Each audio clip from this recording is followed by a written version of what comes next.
नमस्कार दोस्तों, मैं सोनिया आप सभी का फिर से एक नए ब्लॉग में स्वागत करती हूँ। आई होप आप सभी ठीक होंगे, खुश होंगे। तो ये है करवा चौथ से एक रात पहले का ब्लॉग मेरा और मेरी जो करवा चौथ की प्रिपरेशन थी वो एक रात पहले ही स्टार्ट हो गई थी। घर का सारा काम ख़त्म करके मैं बैठ गई थी मेहंदी लगाने के लिए। हर बार तो मेरी भांजी होती थी तो वो लगा देती थी तो टेंशन ही नहीं होती थी मुझे। लेकिन इस बार मुझे ही लगानी पड़ी और एक हाथ पे मैं लगा लेती हूँ उल्टे हाथ पे सीधे हाथ से। लेकिन सीधे हाथ पे नहीं लगती है मुझसे तो वो मैंने नेक्स्ट डे चाची जी की जो बेटी है उनसे लगवाई थी। और रात में ही मैं लगाने बैठ गई थी और अंश देखिए अपनी खेल-कूद मस्तियाँ जो है कर रहा है। तो मैंने ज़्यादा मतलब टफ़ डिज़ाइन नहीं लिया था, बहुत ही सिंपल सा डिज़ाइन मैंने लिया है ये। बस ये है कि ये शगुन होता है एक तरह का मेहंदी का तो बस वही पूरा करना था। बाकी देखिए इतना तो नहीं हो पाता। और ये है मेरा सुबह 4 बजे मैंने सरगी ली थी और तैयार होके उसके बाद हमने सुनी कहानी। कहानी मेरे घर ही सुनी थी तो सब जो भी हैं परिवार में सारी लेडीज़ जो हैं इकट्ठी हो जाती हैं और कहानी सुनती हैं। हमारे यहाँ पे ना करवे अलग बदलते हैं और कहानी पहले सुनते हैं और मायके में ऐसा होता था कि कहानी सुन के फिर साथ के साथ ही करवे चेंज कर लेते हैं। लेकिन यहाँ ऐसा नहीं है। अब यहाँ पे मेरे यहाँ पे क्या होता है कि पहले 11-12 बजे के आस-पास कहानी सुन लेते हैं और फिर शाम को 4-5 बजे के आस-पास करवे चेंज करते हैं। तो हम सारे इकट्ठे हो गए थे कहानी सुनने के लिए और यहाँ पे हम सारे ही कहानी सुन रहे थे। मैंने इस टाइम पे सूट पहना हुआ था क्योंकि अंश की हो गई थी तबीयत ख़राब एकदम से, सुबह-सुबह उसे फ़ीवर हो गया था और वोमिटिंग। तो इस चक्कर में था कि पूरे दिन तो मैं साड़ी में नहीं मैनेज कर पाऊँगी, तो ये है कि शाम को करवे चेंज करते टाइम मैं साड़ी पहन लूँगी और इस टाइम पे मैंने सूट पहना हुआ था और दीदी सुना रही थी कहानी। हम 2 बार कहानी सुनते हैं मतलब एक ही साथ जोड़ा करते हैं, तो एक बार कैलेंडर में से और एक बार फ़ोन में से सुन लेते हैं। तो बस इस तरीके से हमने कहानी सुनी अपनी।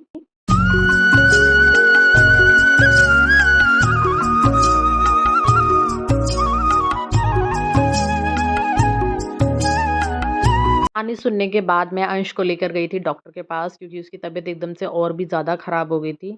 और फिर उसके बाद वहाँ से आने के बाद मैंने पी चाय क्योंकि हमारे यहाँ पे कहानी सुनने के बाद चाय पीते हैं।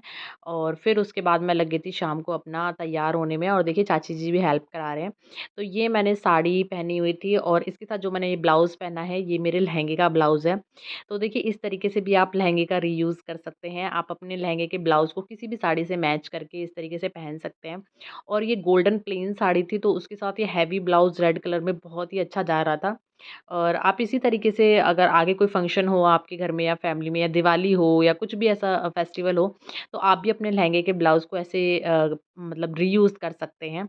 मैंने फर्स्ट टाइम मतलब शादी के बाद दोबारा अभी पहना है। फर्स्ट करवा चौथ पे पहना था पूरा लहंगा और आज पहना है मैंने लहंगा का ब्लाउज़ सिर्फ़। और यहाँ पे चाची जी कर रही हैं मेरी साड़ी पहनवाने में हेल्प क्योंकि मुझे साड़ी पहनना नहीं आता है अच्छे से क्योंकि मैंने डेली यूज़ में नहीं पहनती हूँ, कभी-कभार किसी फंक्शन पार्टी वगैरह में ही पहनती हूँ। तो इसलिए चाची जी मेरी हेल्प करा रही थी और मैंने इसलिए प्लेट भी नहीं बनवाई थी, सिर्फ़ एक फ्री हैंड ही रखा था साड़ी को। क्योंकि प्लेट इस साड़ी में जो इसका कपड़ा होता है ना थोड़ा फूला-फूला टाइप होता है तो इसमें बनती भी नहीं और अच्छी भी नहीं लगती तो इसलिए मैंने इसे फ्री हैंड ही रखा। क्योंकि ऊपर तो मुझे चुन्नी लेनी थी, जो हमारे यहाँ पे फेरे के टाइम पे चुन्नी उड़ाते हैं, उसी चुन्नी को मैं लेती हूँ। कथा सुनते टाइम भी और भी जो पूजा के टाइम होता है, उस टाइम मैं उस चुन्नी को ले लेती हूँ करवा चौथ वाले दिन। तो बस यहाँ मैं हो गई हूँ रेडी और रेडी होके फिर मैंने थोड़ा-सा अपना फ़ोटो सेशन कराया था हस्बैंड से क्योंकि मैं खुद से अपने फ़ोटो अच्छे से नहीं क्लिक कर पाती, तो मुझे हस्बैंड की हेल्प लगी थी उसमें।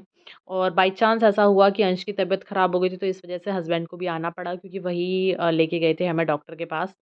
और मतलब ठीक है देखिए बच्चा बीमार होता है ना तो किसी चीज़ में इस तरीके से मतलब वो एक्साइटमेंट नहीं रहती जो त्योहार की होती है।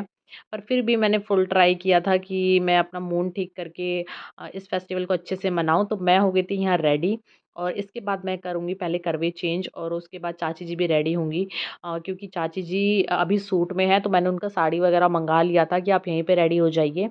और फिर करवे तो वो अपने घर पे ही चेंज करेंगी। लेकिन ये है कि थोड़ा फ़ोटो-वोटो करवा देते और मेरा करवे भी चाची जी चेंज कराती हैं। क्योंकि मैं क्या है करवे गौर से चेंज करती हूँ, यहाँ पे मिट्टी की माता रानी बनती है, उनसे मैं अपने जो है करवे चेंज करती हूँ। क्योंकि 3 साल से मैं गौर से ही चेंज कर रही हूँ क्योंकि ना मेरा कोई जोड़ा बना ही नहीं है। एक होता है कि आप किसी के साथ चेंज कर लो, तो यहाँ पे सबके पहले से ही बने हुए हैं। इसलिए मैं मिट्टी की गौर से ही चेंज करती हूँ 3 साल से। तो वो चाची जी बनाती हैं और चाची जी ही मुझे बताती हैं कि कैसे-कैसे करना है। मुझे इतना नहीं आता, हालाँकि मैं कर रही हूँ 3 साल से, लेकिन वही है ना, देखिए जब तक बड़े करवाते रहते हैं ना तो इन चीज़ों पे इतना ध्यान भी नहीं जाता। बाकी मुझे पता है कि कैसे-कैसे होता है, लेकिन हेल्प मेरी चाची जी पूरी करवाती हैं और उसके बाद जाके अपने घर पे करती हैं। तो बस यहाँ चाची जी ने गौर बनवा दी थी और मेरे करवे जो है चेंज करवा रही थी।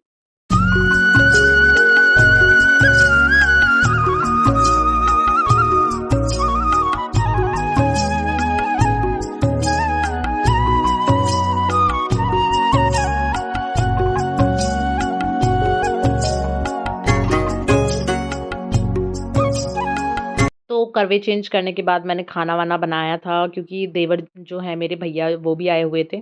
तो उनके हस्बैंड के लिए खाना बनाया, तब तक चाँद निकल गया था, तो फिर मैं चाँद को पानी देने चली गई थी अर्घ देने के लिए।